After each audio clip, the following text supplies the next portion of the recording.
Good morning, good afternoon, good evening to guests and colleagues from around the world. Thank you for joining us today. I'm Jeff Smith, Chief Operating Officer of Factum Global, and on behalf of my colleagues, we are so pleased to welcome you today for the unveiling of the results of our fourth biannual Factum Global Business Sentiment Survey. Today, you will learn new information about what executives from more than 30 countries around the world are thinking about the future of global business and trade and the importance of technology in their business. Please feel free to go to our website, factumglobal.com, to access the latest sentiment survey report that we'll be discussing today. The link will also be shared in the chat below. Joining me today are our founder and CEO, Francisco Gomez, CEO of Dallas-based tech company TechFides, Jacques Jean, and my colleague, Lamon Lee, our senior associate and research and innovation specialist, and our resident data guru, joining us from Washington. Shortly, I will moderate a discussion with Francisco and Jacques and ask them questions about this new data, and they'll share some insights about what it could mean for your business. But first, I'm happy to introduce Lamon Lee, who will walk through the key results of this latest survey. Lam? Perfect.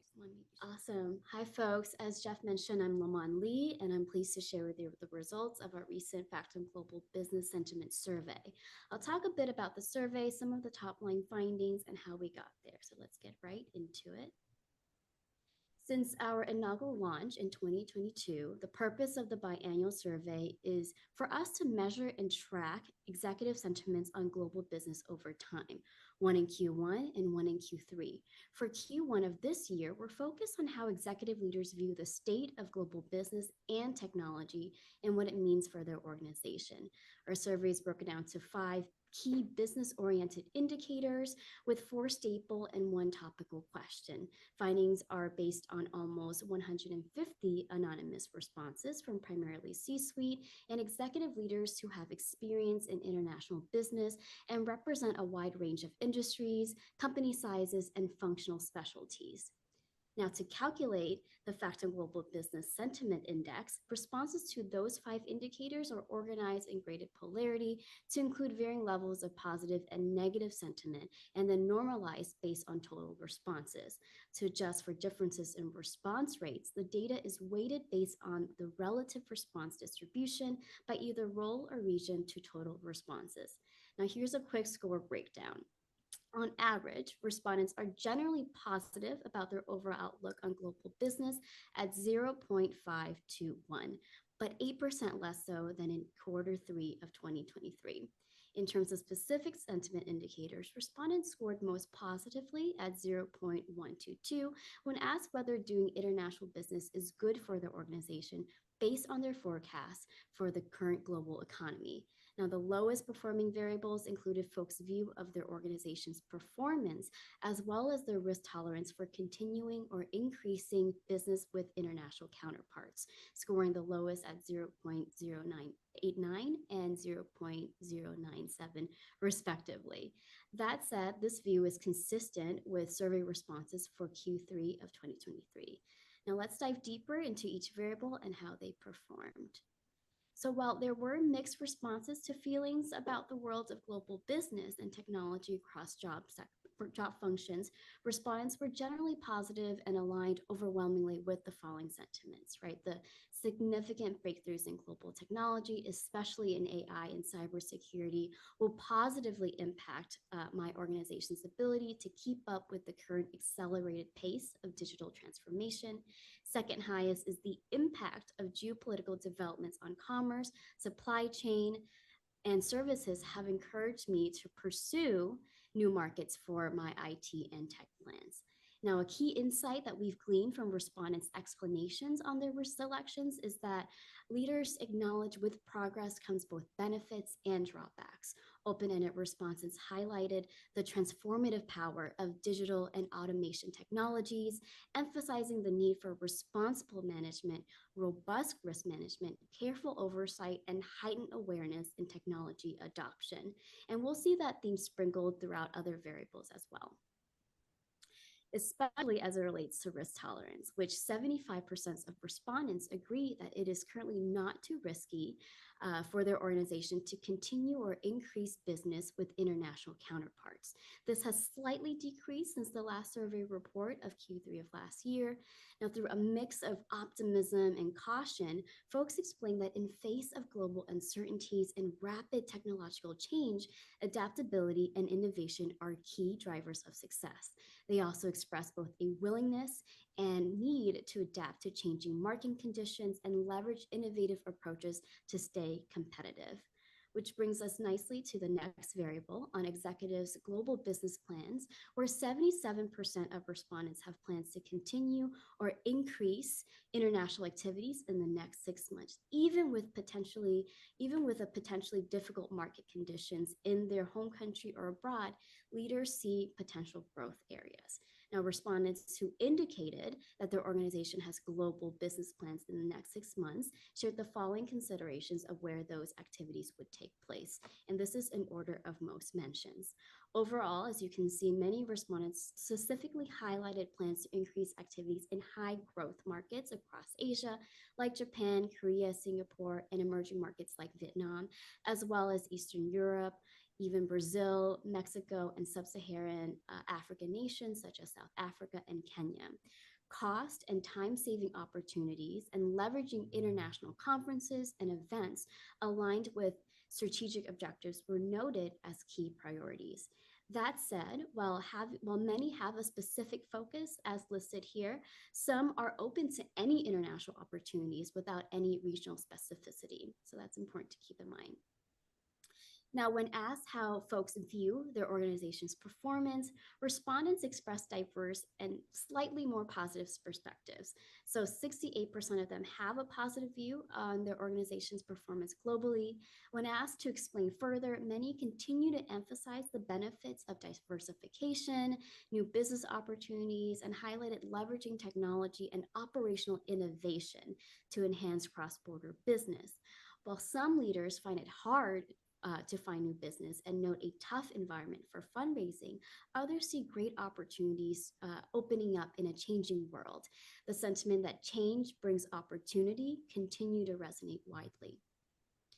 Now, when we asked survey respondents based on their forecasts for the global economy over the next 6 months, whether doing international business is good for their organization, 84% believe so.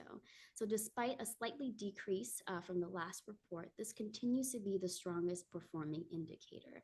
Many executives affirm that doing global business is still critical to their core business, despite geopolitical issues, including ongoing military conflicts, regulatory uncertainties, and rising operating costs in markets like China. While there is still continued optimism and confidence in strategic directions, similar to the last survey responses, leaders are still cautious with a continued difficult international market. Now, Lam, could you please speak up just a little bit? Thank you. Of course.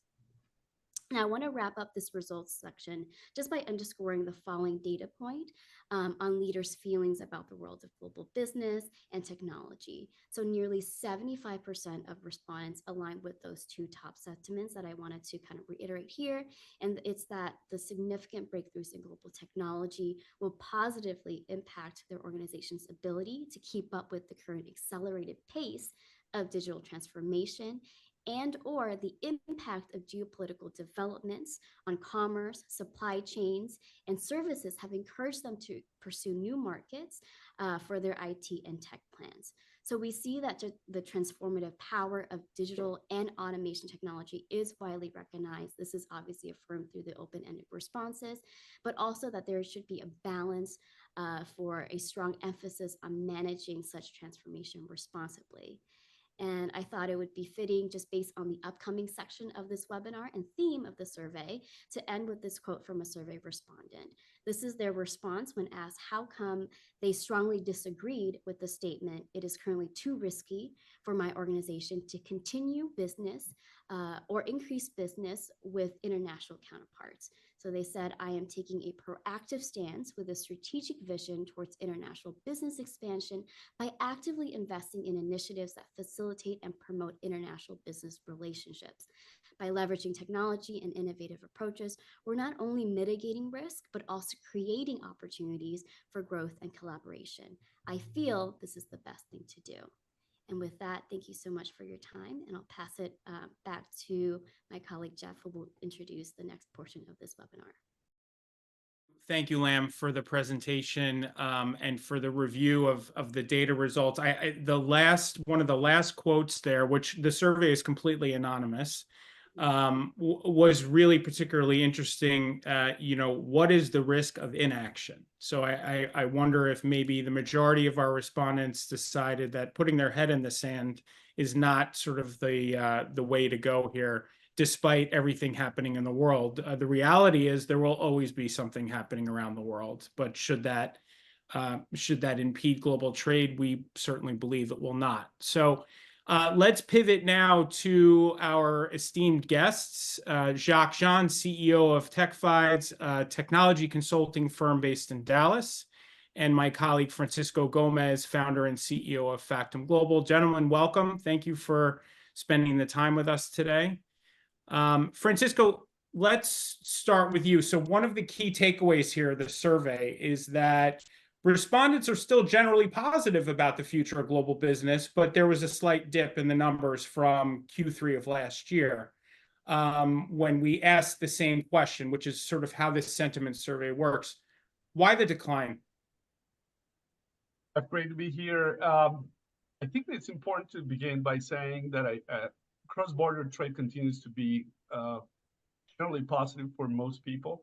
I think that we continue to see a lot of trade, a lot of activity that is happening around the world. So there is a slight decline, but it's not that deep. I think part of that has to do with the economic volatility, all these geopolitical events that we're facing, the conflicts around the world, et cetera, that definitely are on top of people's heads.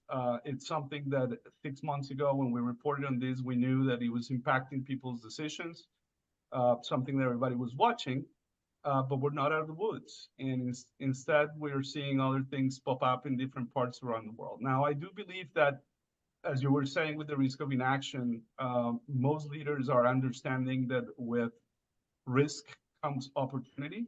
And I was very, very glad to see respondents talking about how they want to continue to do international business and they want to grow their presence in different parts of the world because they see it as a way of growing and mitigating risk, diversifying sources of revenue, diversifying risk, and ensuring that all of those geopolitical and economic volatility things that we're discussing do not impact them as much. So what I see as slight decrease that is, I believe, natural because of that sentiment of what is going on in the world, things that are outside of your control. I'm also seeing people being very resilient and understanding that doing global business is not a nice thing to do, but a must if you want to be resilient and if you want to have a strategy that is sustainable over time, especially with everything that is happening.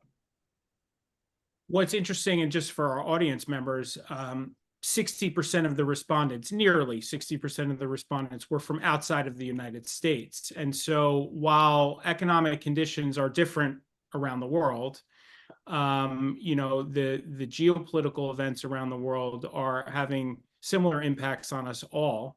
And yet there's still sort of this positive sentiment towards global trade, which thank God for all of us, because that's the business that we're in as well.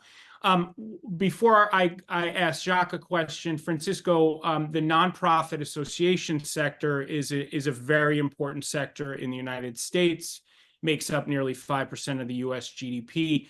And of our respondents, we categorize sort of the industry for the people who take the survey as professional services, following the World Bank's categorization.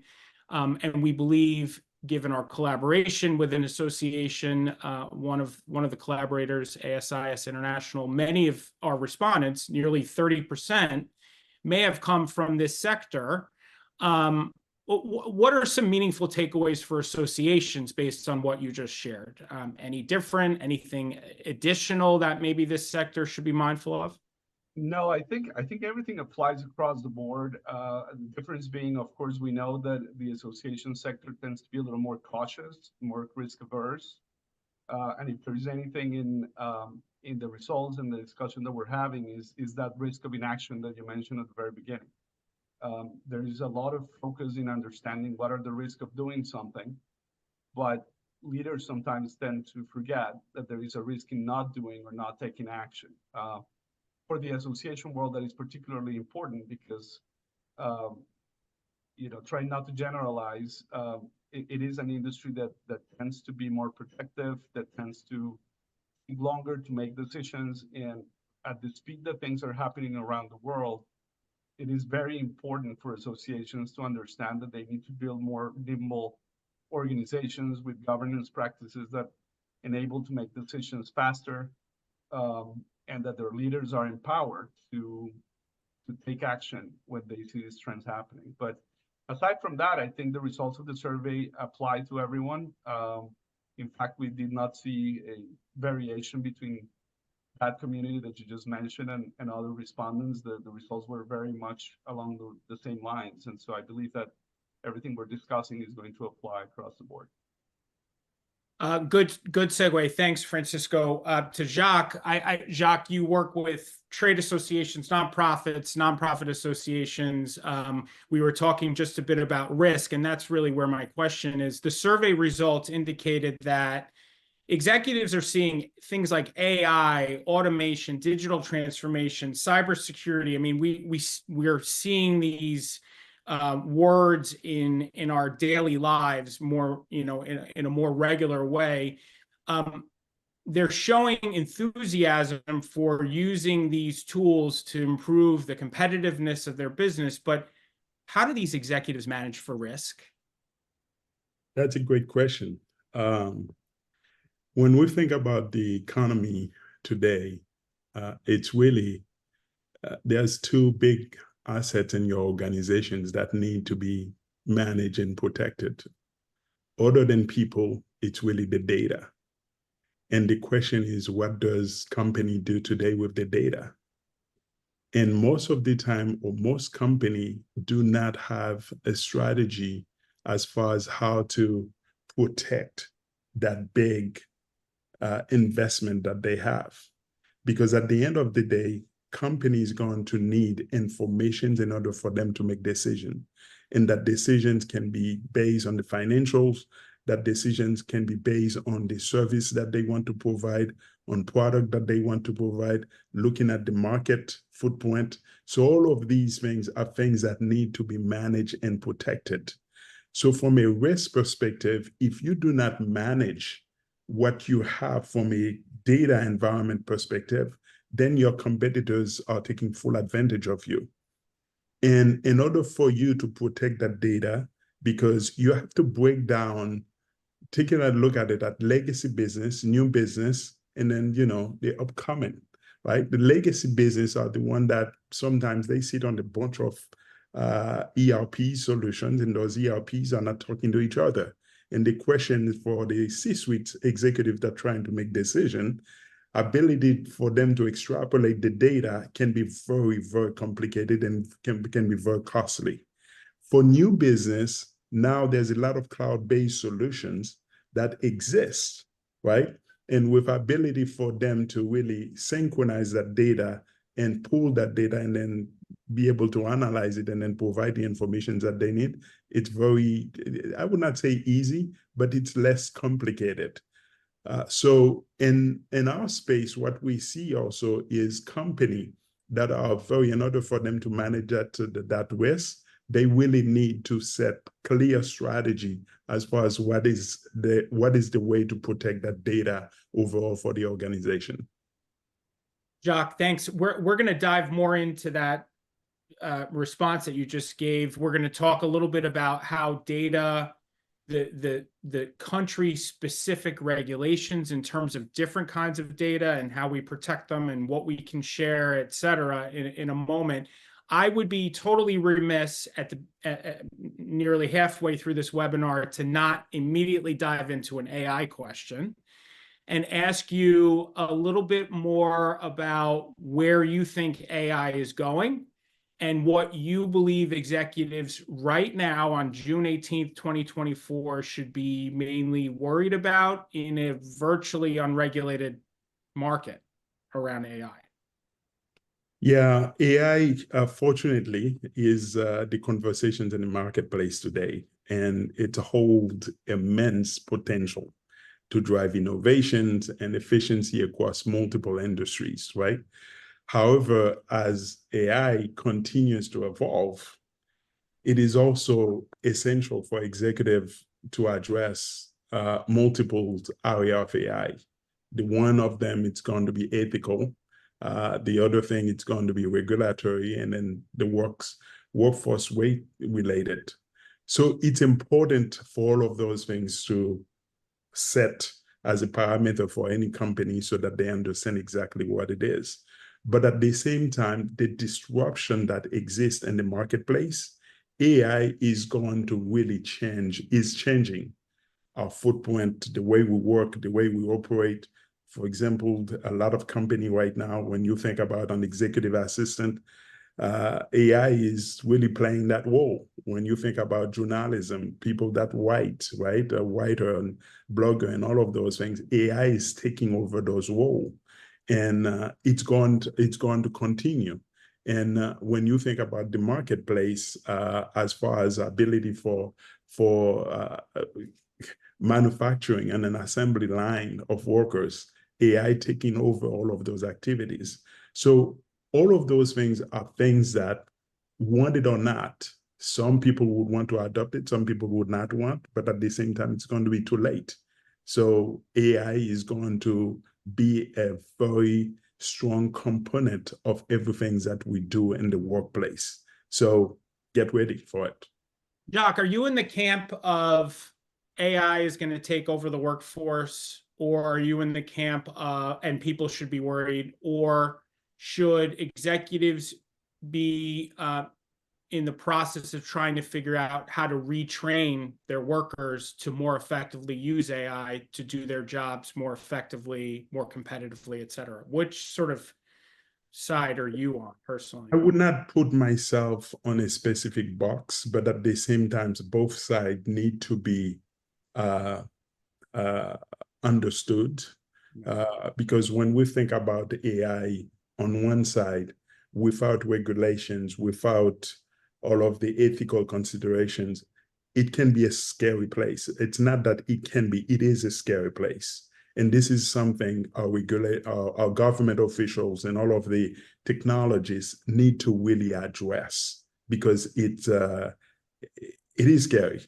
Right. Because the ability for someone to just sit on your bedroom or in the basement, ability for you, codes that you use to try to brainstorm, trying to find out exactly, and then now with one query, and then be able to have access to that code, and then for that code to execute specific line and then to take specific action.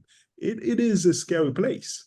Yeah. And questions now, we need to address that. But at the same time, when you think about the workplace, that, the displacement on the workplace, I think universities need to really be thinking about their curriculum, right? And from a curriculum perspective, it's going to be very important, because right now, AI specifically is causing major disturbance in the university environment, because folks they got access to the information that they need. The question is, what is the role of university? And university has to reconfigure themselves to really think about exactly from a societal perspective, what does that mean, right? And an ability for you to retrain, because at the same time, when you think about AI today, we're talking about maybe 10, 15% of the workforce is fully taking advantage of AI. What about the rest? Right. We need to address that. Well, and that'll come up in sort of the regulation conversation, right? How do you protect innovation, but employ some regulation so that it is not, as you said, a scary place? we could have an entire separate webinar on just AI alone. So let me keep going and just follow up with you, Jacques, on sort of the strategic importance of this survey. And coming back to the survey, the respondents were talking about sort of the importance of tech for efficiency and competitiveness. How do you have a data-driven strategy, but also keep sacred your corporate strategy? How do you align those two? What should executives be thinking about? Presumably they're operating with a corporate strategy and a data strategy, but how do you marry those two? Yeah, so that's the complexity, or maybe the beautiful thing about, from an IT perspective. When you look at a lot of companies today, they think that the enterprise strategy is a standalone strategy. It is not, because the enterprise strategy has to really take in considerations all of the functions across the company. It has to be embedded in those functions from their specific strategies and also deliverables perspective, need to support everything that enterprise strategy is about. And the thing, you can go and then have that data-driven strategy, but the data-driven strategy is not standalone strategy. It has to support your enterprise strategy. And you have the CFO, the CEO, the CMO, all of those C-suites trying to consume specific informations within the organization. In order for them to consume that information need to be synchronized at an enterprise level, because at the end of the day, each one of them depends, and as well as pulling data, extrapolate data from every other function. Because you cannot just launch a product and then send it to market without understanding the R&D side. What are the R&D side, your product development team, what they need, what are the support required to deliver that product to the market. You cannot just send it to the market without having the marketing folks understanding what is the whole pipeline going to look like from a branding perspective, from specific demographic perspective. You have to understand that. And the same thing from your sales guys. When your sales guys go in and put quote and pricing, they have to understand the whole life cycle of that product itself. So therefore, when you segment it, break it down, each one of them consumes specific data, and that data need to be segmented, but at the same time need to be pulled out across the enterprise so that they can make the right decision. A lot of companies struggle with this. Yeah, Francisco, jump in. Sorry, Jeff, I just wanted to jump in because Jack, I think that the customer expects it, right? It is visible to the customer when the company doesn't have the right data and doesn't know you as a customer. If I'm interacting with an organization and I start getting emails about the conference I attended when I didn't go, it doesn't speak very highly of them. And on the other hand, when you get emails from a particular organization that knows what you've done with them and you haven't done, and they're talking to you like they really know you, it makes a huge difference in retention and in getting you to take action and buy their products or services. Absolutely. Yeah. I have a couple questions that are in the queue from our audience members. Francisco, I'm going to ask you this question, and then we'll get to an audience question, because it has to do with data compliance and this sort of discussion of big data.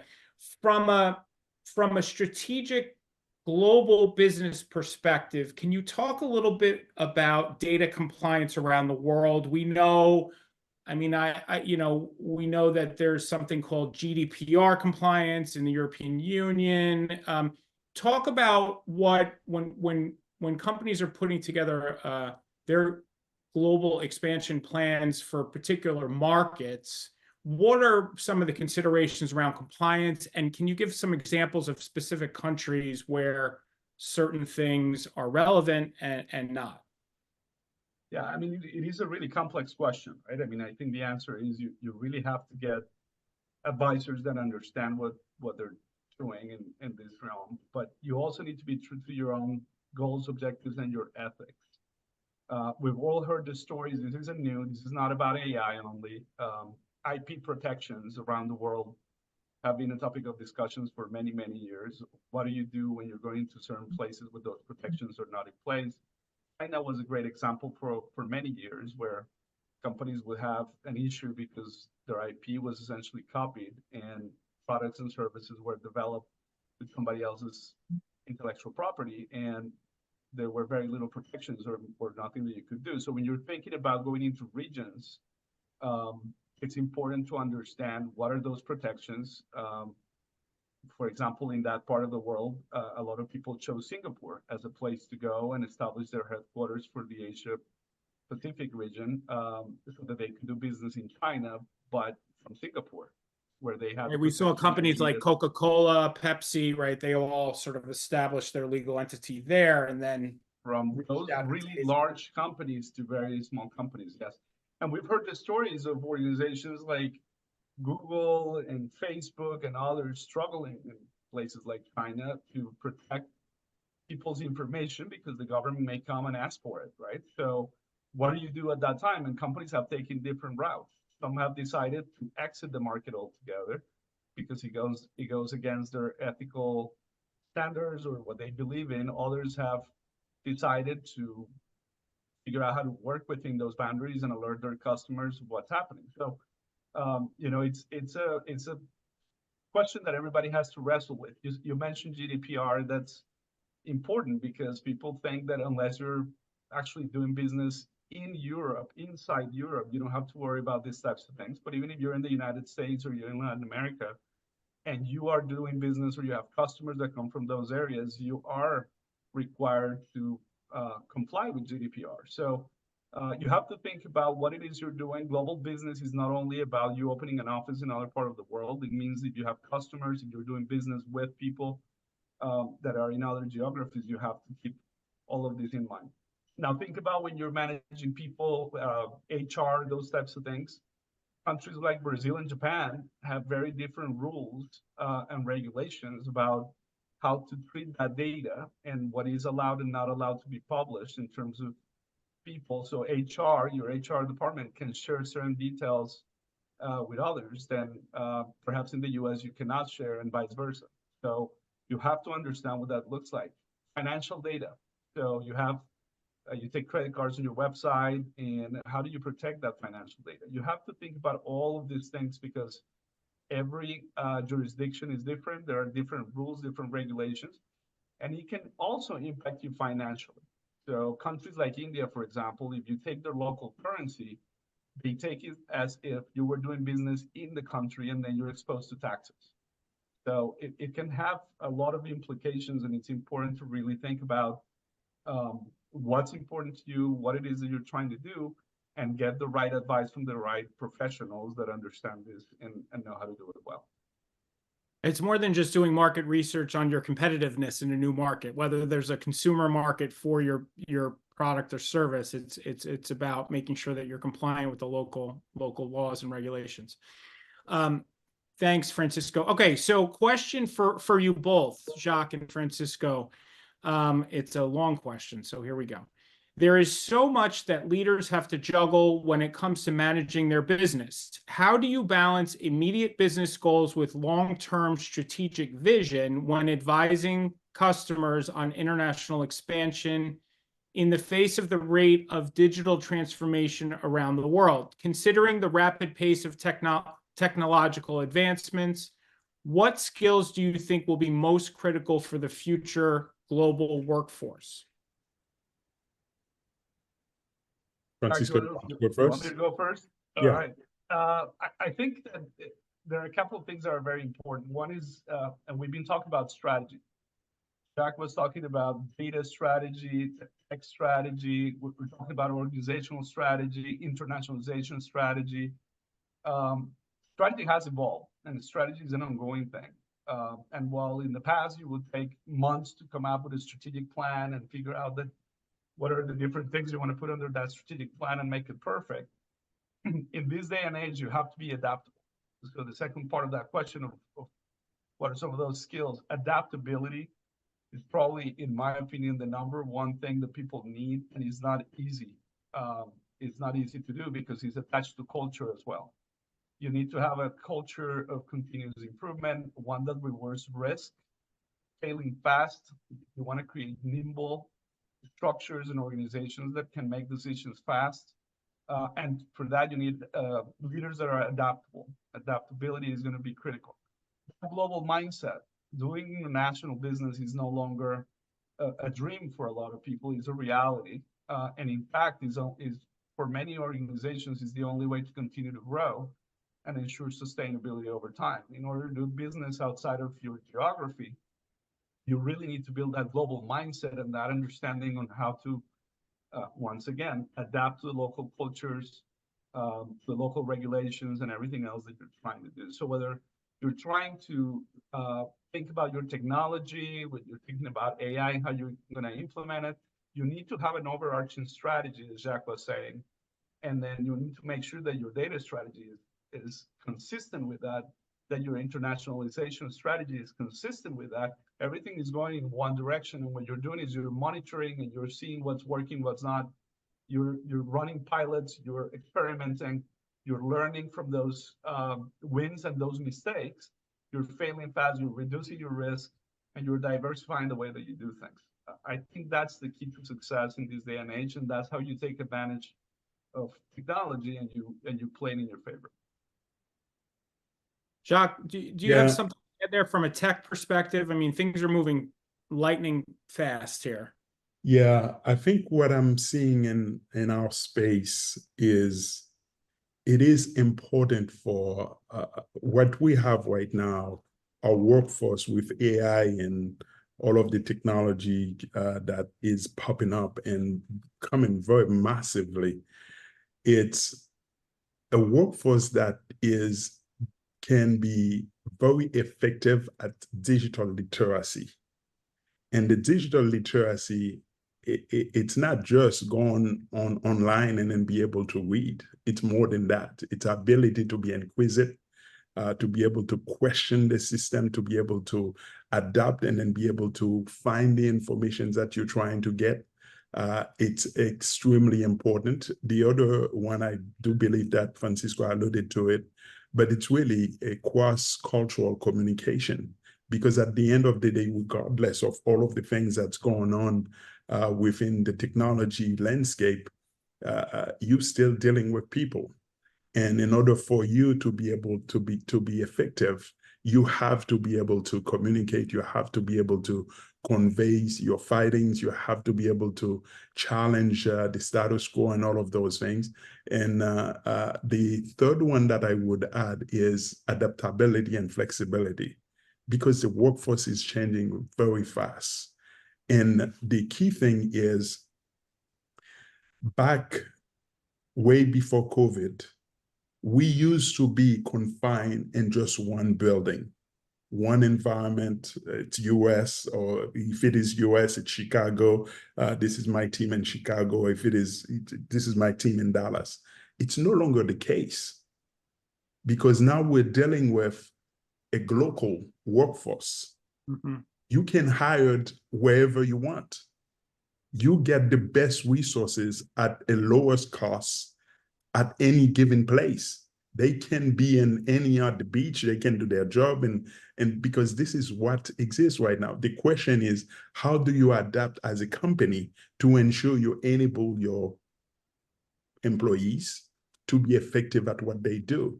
And the same way for the employee, when you go to a specific place, you do not get stuck, but at the same time understand you're serving a global company and global community that need your service. So that's another one. The other thing is collaborations and teamwork. This has been for 100 years. We have to be able to collaborate. We have to be able to work as a team, because without that, I think the mission, the visions of the organization can be quickly lost.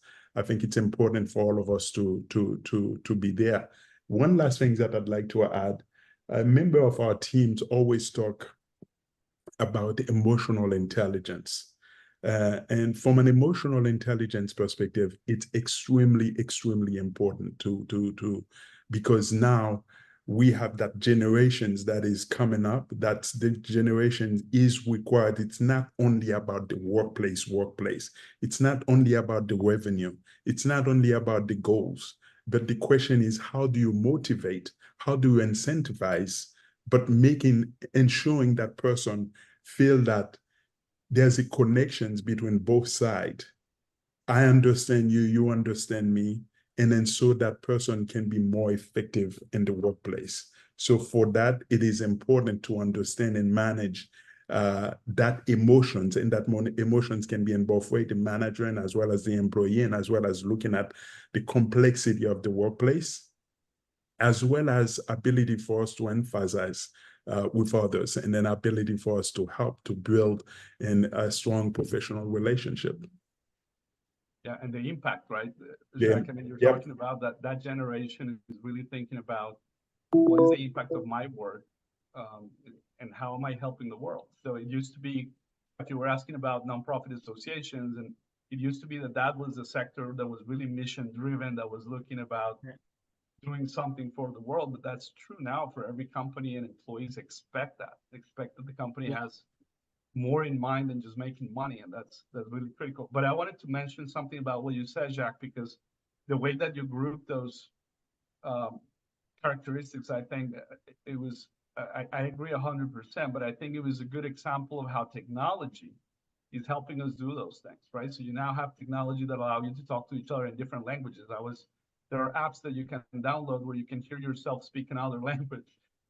Well, you know, you're doing your input in English or whatever language you speak, and you can hear yourself saying the same thing in a different language, which allows you to communicate with other people. The technology is trying to also help you do some of those things, but that aspect that you mentioned of being digitally savvy and understanding how to use those tools and technologies, but also acknowledge the fact that there is still a human element of understanding culture, understanding you know, different ways of doing things is going to be critical. It's not only about translation, but how to use that technology and continue to bring that human element into everything that you do.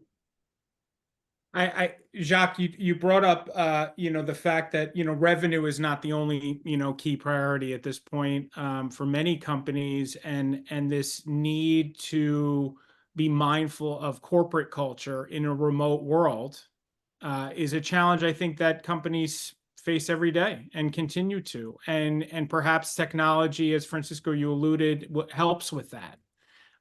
It certainly brings the world closer to one another. And you know, Jacques, I wanted to give you a question here, sort of offhand, on the low rates of the use of technology around the world, and how, you know, what is your sense of as those rates of digital literacy, as you put it, increase in maybe, you know, lesser developed countries around the world, what's the impact there on the more developed parts of the world? Yeah. I mean, I tend to sort of lean towards the positive. You become, you know, you open new marketplaces. There are more consumers. I mean, we know that the population of the continent of Africa is going to surpass the rest of the world by 2030. And I'll just put a plug in there. If you don't have an Africa strategy right now, you're already late. So Jacques, can you just speak to that just briefly? And then I want to get into cybersecurity. Yeah, I think the world is getting very much every day more exciting, right? More exciting for us to wake up and then see something different that popping up, new technology. And technology, the maturity, the life cycle of technology is getting at the speed of light. And at the same time, the creativity and innovations of people, it's getting also very quick. Now, back in the days, we're not talking about 5 years, 10 years ago, right? US has that mode of all of those big corporations and stuff like that managing all over the world. But at the same time, 60% of their revenue always coming from overseas, right? Between, you know, 50 to 60%, the one that are global, their revenue is coming from overseas. But now what we're seeing is technology is enable what we call developing countries or, economic advanced organizations, specifically when we think about Africa, Latin America, and the rest of the world. There's a huge sense of creativity. And that huge sense of creativity is really closing the gap. Mm-hmm. Because think about just from a banking perspective, if we take the financing industry, only 3 to 10% or 11% are bankable. What does that mean? We have almost 90% of people that are unbankable to go after. The market is huge. And this is the impact of crypto. This is the impact of blockchain. This is the impact of all of the things, that new technology that we have, because those folks, when they go to the bank, the way that a banker look at them, they feel like this environment is not for them. Ability for them to get the loan. Too many paperworks is being asked of that person. And that person does not understand the process, and then why you want to have all of this information. So all of these are things that really 10 years from now, the marketplace, I do believe it's going to be very different. And when you think about COVID, we just went through COVID, the time that it takes us to just come up with an anti-vaccine, it was enormous. We're asking ourselves, it was like at the speed of light, right? So it's the same thing that's going on in the workplace. We just got back 2 years ago. I went to Ghana with a colleague of mine to visit a few companies in Ghana. And then we find out, some of those companies, in order for them, what they're doing is they use drone just to serve, to immediately fix what's going on, to drop medicine to sick patient. And normally the time that it will take to take your information from a pharmacy or from a hospital and then to deliver that medicine, it takes you almost 14, if not 24 hours. And then now we're talking about 30 minutes with a drone. They launch it, and then the drone go, and then you see the GPS, everything. And then now they go and then drop it right in your backyard. And this is amazing as far as what's going on. So when you think about it, the gap that exists around the world is getting a little bit smaller, but at the same time, new opportunities is being show up. For example, when you think about a market like Africa, we're talking about 1.5 billion people, right? And 65% of their population is under 25 years old. Yeah. 80% of their population is under, 50 years old. So it represents a tremendous opportunity, with Africa being 54 countries, right? Ability for us to tap into that marketplace. And that marketplace is booming because Africa right now, when you think about it as a region, is really the only region that offer potentially double-digit GDP around the world. So it's there for people to go and then tap to find out exactly what's going on. It's going to be painful to penetrate that market, but this is the sacrifice that's required in order for you to be the first arriver as well. Yeah. Great. Thank you, Jacques. All right, let's pivot to cybersecurity. We only have a few minutes left here, but I wanna, this was one of the questions that was related to cybersecurity in the survey. So, and it's a discussion that's quite topical these days. Jacques, how do companies balance sort of continuous innovation with securing their one of their greatest assets? So we cannot remove innovation from security. Security, it's a mindset. And everything that we do as a corporation, corporations need to think about cybersecurity. It needs to be the foundation. You cannot be dealing with the data of your clients. You cannot be dealing with assets. You cannot be dealing. Cybersecurity for you, it's just like, going to the bank and then leaving your ATM open for anybody else. And you have to really take that in consideration.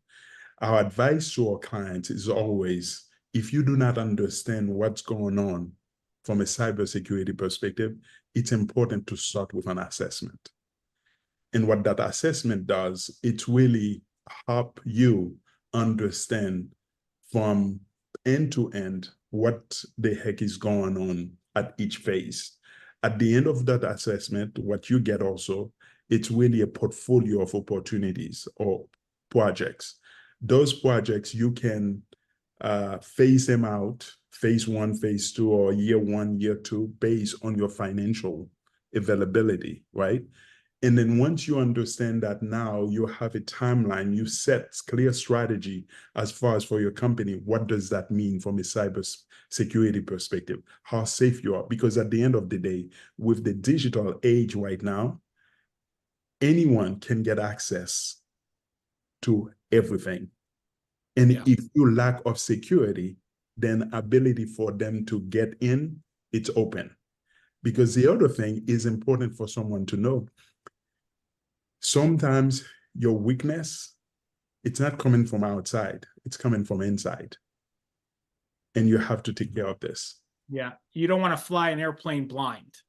Exactly. And doing an assessment like that, like you speak of, at least identifies the vulnerabilities and gives the executive more visibility, at least, into what's happening and what they should sort of tackle first. Absolutely. Thanks, Jacques. Let's talk about Francisco. I'm going to ask you about tech investment in terms of international expansion. So we know that tech is encouraging, the data is showing us that tech is encouraging companies to continue to consider new markets to operate in. But so what are the implications of technology, though, on a company's global strategy and model? What do they need to be thinking about in terms of their model? Well, I mean, there are a couple of things there that are critical, and I think Jacques was talking about, cybersecurity. So there is always risk and opportunity on the risk side. I think Jacques has covered a lot of it, and I think one of the things that Jacques, you and I talk about is, what happens when you're taking or one of your employees is taking a computer into another country, and what are the risks of doing so, and your cell phones, et cetera. Do you understand where you're going and what are kinds of things that can happen? So even from those devices and things, there are risks. But in general terms, technology is just enabling companies to communicate easily. We spoke earlier about the need to communicate, to have teamwork, to enable different people in your organization to collaborate with each other. And technology is definitely there to help you do a lot of things, even these kinds of things that we're doing now, these webinars, the ability to do video call. Before the pandemic, some people would do that, but not everybody was taking advantage of that. And now it just became something that we all do on a regular basis. And it helps us feel closer. That's enabling people to work remotely. So, people are working around the world. You're seeing a lot more policies from organizations that are saying you can work from whatever you want to work. Well, what does that mean for the organization? You got to think about, again, rules and regulations. But in general terms, is really making things easier. Now, you asked about the model, and I think a lot of organizations or leaders of organizations really need to be thinking about what it means for them in terms of their model. So obviously, it's not the same if you're an international organization that is operating from a local place and selling things and essentially importing and exporting. That has its own requirements. But if you're a global company or you're a multi-domestic company, what does that mean to you? If you're trying to establish offices and presence and even manufacturing in different parts of the world, what level do you want to integrate processes, and how do you want to have your technology deployed? It's an important question. So, for example, a multi-domestic organization that is empowering their employees and their leaders in different parts of the world to build their own mini company, perhaps is not as worried about technologies that are integrating, but they have to be worried about technologies that are going to meet the local needs, because the localization of those types of organizations is big. They're creating programs, products, services that are essentially tailored for the needs of those people where where they're operating, and they need to give freedom to those leaders to understand what kinds of technology they need to implement locally to do those types of things, even for their HR, for their accounting. Different countries have different laws and regulations, and there is software that is going to help them do things easily in those particular parts of the world. So if you're a multi-domestic organization, then you can allow them to employ those types of technologies, and then you can think about what are the ones that need to integrate. But if you're a global company and you're more about looking for economies of scale and efficiencies, then the type of technology that you need to deploy needs to speak different languages, needs to allow for different characters, needs to be technology that can be used in different parts of the world easily, and that people, regardless of what language they speak or where they sit in the world, can actually access and use without worries. Some countries, or what some type of countries- currency they use. the currency, yes, of course, especially if it's customer facing technology, you know, the ability to take that local currency. But some countries don't allow certain technologies, so you have to think about those things and how do you adapt. So it's really a huge component of what you do, and if technology is going to enable you to grow, it needs to be, as Jacques was saying earlier, consistent with your corporate strategy and your business model, which is what we're discussing here. You know, needs to essentially inform your technology strategy and the decisions you make in that investment front. And this discussion is relevant to companies that are just now exploring international markets and others that have been operating internationally for years and years. We are at our time. So to my esteemed panelists, I want to thank you very much for sharing your insights with us on the data, and to Lamon Lee for presenting the data to us. We want to thank you all for your participation in this survey. We hope that you'll take the next one, this Q3 of later this year. And we hope that this information and this discussion has been meaningful to you and your business, and we encourage you to share the report with your team and colleagues. Again, to access the report and past survey reports, visit factumglobal.com. You'll find the link right in the toolbar at the top of the homepage. And once a recording of this webinar is available, we will be sure to link it to our website. Finally, a special thanks to our collaborators for this survey, our friends at the Global Chamber, TechFides, and ASIS International, who were tremendously helpful in helping us distribute this survey all around the world. Thank you, thank you, thank you, and enjoy the rest of your day. Thanks for being with us.